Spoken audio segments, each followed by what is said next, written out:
மே 9 திருமுகம் தேடி.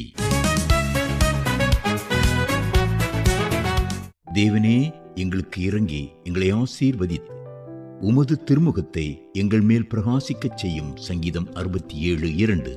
இந்நாட்களில் துதித்தலில் புதியதோர் ஆர்வம் உருவாகியுள்ளது.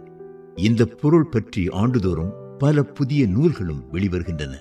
ஆனால் பெரும்பாலும் முடிவு தன் நலத்திற்கான துதிதான். சபையை பற்றியும் உலகை பற்றியும் கரிசனை கொள்வது யாரோ?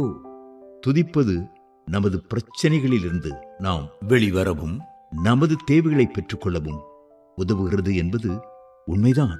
ஆனால் நாம் இந்த சிறுபிள்ளைத்தனத்திலிருந்து மேலெழுந்து சபையின் ஆசீர்வாதத்திற்காக சபையின் ஆண்டவரை தொழுவோம். உலகின் ஆசீர்வாதத்திற்காக அறுபடையின் ஆண்டவரை வேண்டுவோம். விண்ணரசின் புதிய வெற்றிகளுக்காக சேனைகளின் ஆண்டவரை துதித்து போற்றுவோம்.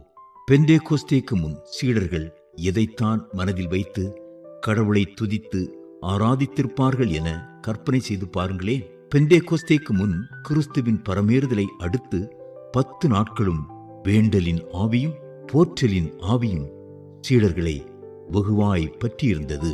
பரமேறுதலை அடுத்து சீடர்கள் மிகுந்த மகிழ்ச்சியோடு எருசலேமுக்கு திரும்பி வந்து நாள்தோறும் தேவாலயத்திலே கடவுளை புகழ்ந்து துதித்துக் கொண்டிருந்தார்கள். லூக்கா 24:52. எழுப்புதலுக்கான ஜெபம் என்றால் ஆண்டவரே எழுப்புதலை அனுப்பும் என்பது மட்டுமல்ல, அது தற்பரிசோதனையையும் பாவ அறிக்கையையும் உள்ளடக்கியது. கர்த்தருக்குள் நிறைவேற்றாத பொருத்தனைகளை பிறருக்கு விரோதமாக செய்தவற்றையும் இறை வேண்டலில் நினைவு கூற வேண்டும்.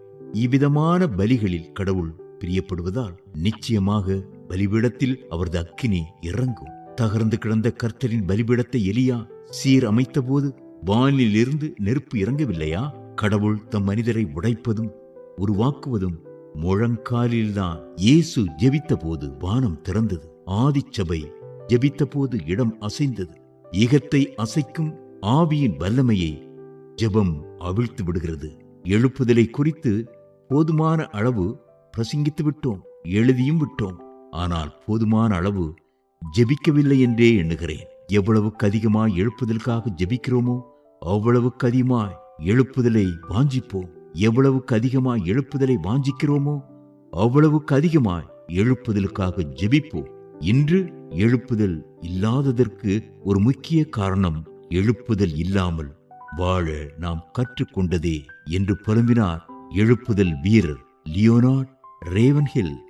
திருத்துவமே எங்கள் திருமாமரையே, திருத்துவ தேவா, திருவருள் மூவா, திருமுகம் தேடி திருவடி வந்தோம், திருமுக தரிசனம் திருப்பிடும் எம்மேல். Missionary K. பொன்ராஜ் ஐசக்.